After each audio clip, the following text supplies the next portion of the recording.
সুপ্রিয় ভিউয়ার্স, বরাবরের মতো স্বাগত জানাচ্ছি নতুন আরেকটি ব্র্যান্ড নিউ ভিডিওতে। আজকের এই ভিডিওতে আমরা যে বিষয় সম্পর্কে আলোচনা করব সেটি হচ্ছে ডিগ্রি প্রথম বর্ষ দর্শন দ্বিতীয় পত্রের ক বিভাগ অতি সংক্ষিপ্ত প্রশ্ন এবং উত্তর নিয়ে আজকের এই ভিডিওতে আমরা আলোচনা করব। এবং খ বিভাগ এবং গ বিভাগের ভিডিওটি সবার আগে পেতে অবশ্যই চ্যানেলটিকে সাবস্ক্রাইব করে পাশে আসা বেল আইকনটি বাজিয়ে রাখুন, কেননা আজকের ভিডিওতে আমরা ক বিভাগের প্রশ্ন এবং উত্তর আলোচনা করব এবং পরবর্তী আরেকটি ভিডিও করব দর্শন দ্বিতীয় পত্রের, সেই ভিডিওতে খ বিভাগ এবং গ বিভাগ নিয়ে আলোচনা করব। তাই পরবর্তী ভিডিওটি সবার আগে পেতে অবশ্যই চ্যানেলটিকে সাবস্ক্রাইব করে পাশে আসা বেল আইকনটি বাজিয়ে রাখুন। তো আজকের এই ভিডিওটি একটু দীর্ঘ হবে, তাই অবশ্যই সম্পূর্ণ ভিডিওটি আপনারা ধৈর্য সহকারে দেখার চেষ্টা করবেন। আর সম্পূর্ণ ভিডিওটি দেখলে আপনারা ক বিভাগ থেকে সর্বোচ্চ কমন পাবেন আজকের এই ভিডিও থেকে। তো প্রথমে যে প্রশ্নটি সেটি হচ্ছে নীতিবিদ্যা কি? নীতিবিদ্যা হচ্ছে সমাজে বসবাসকারী মানুষের ঐচ্ছিক ক্রিয়ার ভালোত্ব, মন্দত্ব, ঔচিত্য, অনুচিত্য প্রভৃতির লক্ষণ ও নিয়ম নির্ণয়ের চেষ্টা। ইথিস শব্দের উৎপত্তি কিভাবে হয়েছে? ইথিস শব্দটির উৎপত্তি গ্রিক শব্দ থিকা থেকে, যা ইথোস থেকে উদ্ভূত। মরিস অর্থ কি? রীতিনীতি। উইলিয়াম লিলি এর মতে নীতিবিদ্যা কি? নীতিবিদ্যা সমাজে বসবাসকারী মানুষের আচরণ সম্পর্কে একটি আদর্শনিষ্ঠ বিজ্ঞান, যে বিজ্ঞান মানুষের আচরণকে উচিত কি অনুচিত, ভালো কি মন্দ, সত্য কি মিথ্যা বা অনুরূপভাবে বিচার করে। নীতিবিদ্যার আলোচ্য বিষয় কি? মানুষের ঐচ্ছিক ক্রিয়া বা মানব আচরণ। নীতিবিদ্যা কোন ধরনের বিজ্ঞান? নীতিবিদ্যা হচ্ছে একটি আদর্শনিষ্ঠ বিজ্ঞান। দুইজন নীতি দার্শনিকের নাম লেখো, জেরেমি বেনথাম এবং জে.এস. মিল। অ্যান ইন্ট্রোডাকশন টু ইথিস গ্রন্থের লেখককে উইলিয়াম লিলি। হারবার্ট স্পেন্সার নীতিবিদ্যার ক্ষেত্রে কোন পদ্ধতির সমর্থক? এটি হচ্ছে বিবর্তনমূলক পদ্ধতির। ধর্ম কি? ধর্ম হলো অতিপ্রাকৃত সত্তায় বিশ্বাস, যে বিশ্বাস মানুষের সকল ক্রিয়া ও অনুভূতিকে নিয়ন্ত্রিত করে। ধর্মতাত্ত্বিকেরা নৈতিক নিয়মকে কি মনে করেন? ঈশ্বরের আদেশ মনে করেন। নৈতিকতার কেন্দ্রবিন্দুকে? নৈতিকতার কেন্দ্রবিন্দু হচ্ছে মানুষ। দর্শনের কোন আলোচ্য বিষয়গুলো কান্ট নৈতিকতার স্বীকার্য? ইচ্ছার স্বাধীনতা, আত্মার অমরত্ব এবং ঈশ্বরের অস্তিত্ব। হিডোনিজম শব্দের অর্থ হচ্ছে বিধান। আদর্শনিষ্ঠ নীতিবিদ্যার সংজ্ঞা লেখ, যে নীতিবিদ্যা পরম আদর্শের প্রেক্ষিতে মানব আচরণের ন্যায় অন্যায়, উচিত অনুচিত, ভালো মন্দ বিচার করে, তাকে আদর্শনিষ্ঠ নীতিবিদ্যা বলা হয়। ব্যবহারিক নীতিবিদ্যা কি? বিশেষ পরিস্থিতি ও পরিবেশে কোনো বিশেষ ব্যক্তিগত বা সামাজিক সমস্যা সমাধানের জন্য নিয়মাবলী প্রয়োগের প্রক্রিয়াকে ব্যবহারিক বা প্রায়োগিক নীতিবিদ্যা বলা হয়। পরিবেশ নীতিবিদ্যার কোন শাখায় অন্তর্ভুক্ত? এটি হচ্ছে প্রায়োগিক নীতিবিদ্যা। পরিবেশ নীতিবিদ্যা কি? পরিবেশ নীতিবিদ্যা হচ্ছে পরিবেশ ও নৈতিকতার একটি মিশ্র ও সমন্বিত পর্যালোচনা ও সবিচার বিশ্লেষণ। নীতিবিদ্যা কত প্রকার? নীতিবিদ্যা 4 প্রকার, যথা আদর্শনিষ্ঠ নীতিবিদ্যা, পরানীতিবিদ্যা, ব্যবহারিক নীতিবিদ্যা ও পরিবেশ নীতিবিদ্যা। এইচ.এ. প্রিচার্ড কোন ধরনের নীতি দার্শনিক? এটি হচ্ছে স্বজ্ঞাবাদী নীতি দার্শনিক। প্রিন্সিপিয়া এথিস গ্রন্থটির রচয়িতাকে জি.ই. মোর। স্বীকার্য সত্য কি? কোন বিজ্ঞানের আলোচনার সুবিধার জন্য বিনা প্রমাণে গৃহীত কতগুলো আবশ্যক ধারণাই হচ্ছে স্বীকার্য সত্য। নৈতিকতার স্বীকার্য সত্য প্রধানত কয়টি ও কি কি? নৈতিকতার স্বীকার্য সত্য প্রধানত 3টি, যথা ইচ্ছার স্বাধীনতা, আত্মার অমরত্ব এবং ঈশ্বরের অস্তিত্ব। আত্মার অমরত্ব কি? আত্মার অমরত্ব বলতে বোঝায় মৃত্যুর পর মানুষের সীমাহীন জীবনের অস্তিত্ব।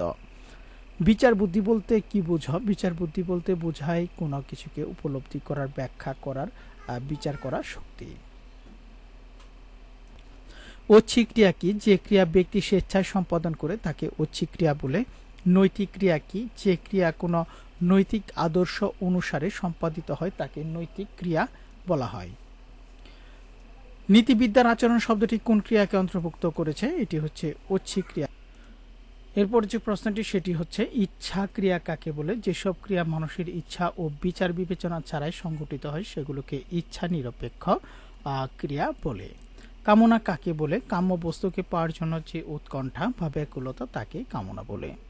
অভিপ্রায় কাকে বলে? অভিপ্রায় হচ্ছে উদ্দেশ্য সাধন এবং ফলাফল, এই তিনের সমষ্টি। উদ্দেশ্য বলতে কি বোঝাও? উদ্দেশ্য হচ্ছে একটি লক্ষ্যের ধারণা যা একজন ব্যক্তি তার সামনে তুলে ধরে এবং তা বাস্তবায়িত করার জন্য সচেষ্ট হয়। অবধারণ কি? সাধারণত অবধারণ বলতে দুটি ধারণা বা পদের মধ্যে সম্পর্ক স্থাপনের একটি মানসিক প্রক্রিয়াকে বোঝায়।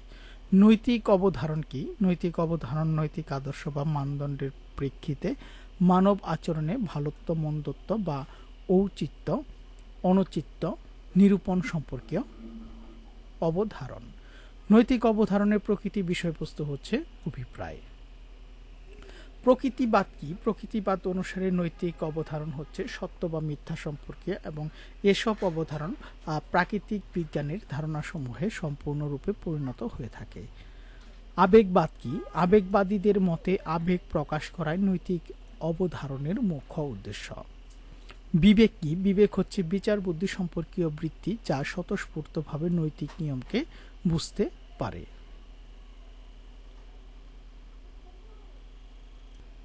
ক্যাটাগরিক্যাল ইম্পেরেটিভ অর্থ হচ্ছে নিঃশর্ত আবশ্যক। নৈতিক মানদণ্ড কি? নৈতিক মানদণ্ড হচ্ছে একটি নৈতিক আদর্শ যার উপর ভিত্তি করে কাজের নৈতিকতা বিচার করা হয়। বিশপ বাটলার কোন ধরনের নীতি দার্শনিক? এটি হচ্ছে স্বজ্ঞাবাদী নীতি দার্শনিক। দুইজন স্বজ্ঞাবাদী দার্শনিকের নাম হচ্ছে বিশপ বাটলার এবং মার্টিনিউ। সুখবাদ কি? সুখবাদ অনুসারে সুখই মানব আচরণের নৈতিক মানদণ্ড। নৈতিক সুখবাদ কাকে বলে? যে মতবাদ অনুসারে সুখী মানুষের একমাত্র কাম্য বস্তু এবং মানুষের শুধু সুখ অন্বেষণ করা উচিত তাকে নৈতিক সুখবাদ বলে। নৈতিক বিবর্তনবাদ কি? নৈতিক বিবর্তনবাদ অনুসারে নীতিশাস্ত্রের কাজ হচ্ছে জৈবিক নিয়ম হতে কি ধরনের কার্য নিশ্চিতভাবে সুষ্ঠু উৎপন্ন করে এবং কি ধরনের কার্য দুঃখ উৎপন্ন করে তা অনুমান করা। বাঁচার জন্য মরো বা মরে বাঁচো উক্তিটি হচ্ছে হেগেলের। মনস্তাত্ত্বিক সুখবাদের মূল বক্তব্য কি? মানুষ সবসময় সুখ অন্বেষণ করে এবং সুখই মানুষের স্বাভাবিক কামনার বস্তু। নৈতিক সুখবাদ কত প্রকার? 3 প্রকার। সূক্ষ্ম বা মার্জিত সুখ বলতে কি বুঝো? সূক্ষ্ম বা মার্জিত সুখ বলতে মানসিক সুখকে বোঝায়। সুখবাদের গণনা প্রণালী কি? যে উপাদানগুলোর মাধ্যমে সুখের পরিমাণ নির্ধারণ করা হয় সেগুলোকে সুখবাদের গণনা প্রণালী বলা হয়। উপযোগবাদের প্রবর্তককে? জে.এস. মিল। ইউটিলিটারিজম গ্রন্থের রচয়িতাকে? জে.এস. মিল। ইউটিলিটারিজম শব্দটির অর্থ হচ্ছে উপযোগবাদ। উপযোগবাদের সমর্থক দার্শনিক হচ্ছে জে.এস. মিল এবং উইলিয়াম জেমস। নৈতিক বিচারের কর্তাকে? নৈতিক বিচারের কর্তা মানুষের বিবেক। স্বজ্ঞা বলতে কি বোঝো? স্বজ্ঞা কথাটির অর্থ হচ্ছে কোনো নিয়মের বিচার বিবেচনা না করে কোনো জিনিসকে সোজাসুজি ভাবে জানা। ডাই টু লাইফ এটি কার উক্তি? Wilhelm Frederick Hegel. পূর্ণত্ববাদ কি? পূর্ণত্ববাদ হলো এমন একটি মতবাদ যা মানুষের সমগ্র পূর্ণতাকে নৈতিক উদ্দেশ্য বা আদর্শ বলে গণ্য করে। প্রাচীন যুগের পূর্ণত্ববাদী চিন্তাবিদ কারা? উইলহেলম ফ্রেডারিক হেগেল ও ইমানুয়েল কান্ট। নৈতিক বিবর্তনবাদের প্রবর্তককে? Herbert Spencer.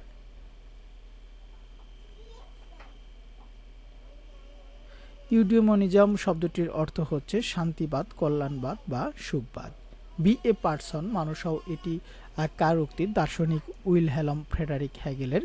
ব্যক্তি কি? ব্যক্তি বলতে আমরা সাধারণত ব্যক্তির নিজস্ব ক্রিয়াকলাপকে বুঝে থাকি। ব্যক্তি স্বতন্ত্র মতবাদের প্রবক্তা হচ্ছে টমাস হবস। নৈতিক দৃষ্টিকোণ থেকে ব্যক্তি ও সমাজের সম্পর্ক বিষয়ক মতবাদ কি কি?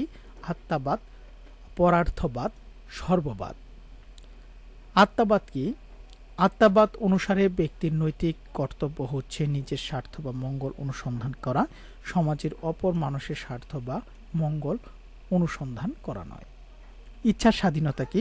ইচ্ছার স্বাধীনতা বলতে বিভিন্ন বিকল্প কাজের মধ্যে একটি পছন্দ করে তা সম্পাদন করার সামর্থ্য বা ক্ষমতাকে বোঝায়। ইচ্ছার স্বাধীনতা বিষয়ক মতবাদ কয়টি? 4টি। অদৃষ্টবাদ, নিয়ন্ত্রণবাদ, অনিয়ন্ত্রণবাদ, আত্মনিয়ন্ত্রণবাদ। অনিয়ন্ত্রণবাদ কি? এ মতবাদ অনুসারে মানুষ কোনো যন্ত্র দ্বারা নিয়ন্ত্রিত নয়, বরং স্বতন্ত্র ও স্বাধীন ইচ্ছার অধিকারী। মানুষ স্বেচ্ছায় তার সকল কাজ সম্পাদন করে। আত্মনিয়ন্ত্রণবাদ কি? আত্মনিয়ন্ত্রণবাদ অনুসারে মানুষ নিজেই নিজের ইচ্ছাকে নিয়ন্ত্রণ করে পরিচালনা করে। গ্রন্থটির রচয়িতা জার্মান দার্শনিক ইমানুয়েল কান্ট। Practical reason. শান্তি কি? শাস্তি কি? শাস্তি হচ্ছে যথার্থ কর্তৃপক্ষ কর্তৃক অপরাধীকে আইন ভঙ্গের জন্য দণ্ড প্রদান করা। শাস্তি কত প্রকার? 3 প্রকার: প্রতিরোধমূলক মতবাদ, সংশোধনমূলক মতবাদ এবং প্রতিশোধমূলক মতবাদ। শাস্তির নৈতিক ভিত্তি কি কি? সমতার নীতি, মানুষকে লক্ষ্য হিসেবে গ্রহণ না করা, সামাজিক ভারসাম্য বজায় রাখা ইত্যাদি। প্রতিশোধমূলক মতবাদ কি? প্রতিশোধমূলক মতবাদের উদ্দেশ্য হচ্ছে যার উপর অপরাধ করা হয়েছে তার যে দুর্ভোগ, অপরাধীকে সেই দুর্ভোগ পোহাতে হবে। কার্ল মার্কস কোন দেশের দার্শনিক? জার্মানির। নৈতিক প্রগতি কি? নৈতিক প্রগতি হচ্ছে জীবনের নৈতিক আদর্শের দিকে অগ্রসর হওয়া। নৈতিক প্রগতির 2টি শর্ত লেখ। নৈতিক জগৎ, নৈতিক জগতের অভ্যন্তরীণ বিরোধ ও অপূর্ণতার উপলব্ধি। নৈতিক প্রগতির 2টি স্তরের নাম নৈতিক জগৎ এবং নৈতিক জগতের বিরোধিতা। অধিকার শাব্দিক অর্থ হচ্ছে দাবি বা শর্ত। অধিকারের প্রধান রক্ষা কবচ হচ্ছে আইন। ভোটাধিকার নাগরিকদের কোন ধরনের অধিকার? রাজনৈতিক অধিকার। কর্তব্য বলতে কি বোঝাও? জনকল্যাণের স্বার্থে কোনো সম্প্রদায় বা সম্প্রদায়ের বিশেষ ব্যক্তি বা ব্যক্তিবর্গ অন্য কোনো ব্যক্তির কাছে থেকে যা দাবি করে সেই দাবি মেটাবার বাধ্যবাধকতাই হচ্ছে কর্তব্য। নৈতিক অধিকার কি? সমাজের ন্যায়বোধ ও বিবেকের দ্বারা সমর্থিত পারস্পরিক দাবি হচ্ছে নৈতিক অধিকার। সুন্দর জীবনযাপনের জন্য অবকাশ অপরিহার্য উক্তিটি হচ্ছে অ্যারিস্টটলের। কর্তব্যের জন্য কর্তব্য করা উক্তিটি হচ্ছে ইমানুয়েল কান্টের। তো খ বিভাগ এবং গ বিভাগের যে ভিডিওটি সেই ভিডিওটি খুব শীঘ্রই আমাদের ইউটিউব চ্যানেলে আপলোড করা হবে। তাই পরবর্তী সাজেশনের অর্থাৎ দর্শন 2য় পত্রের সাজেশনের ভিডিওটি পেতে অবশ্যই আমাদের এনইউ ডিগ্রি সাজেশন ইউটিউব চ্যানেলটিকে সাবস্ক্রাইব করে পাশে আসা বেল আইকনটি বাজিয়ে রাখুন।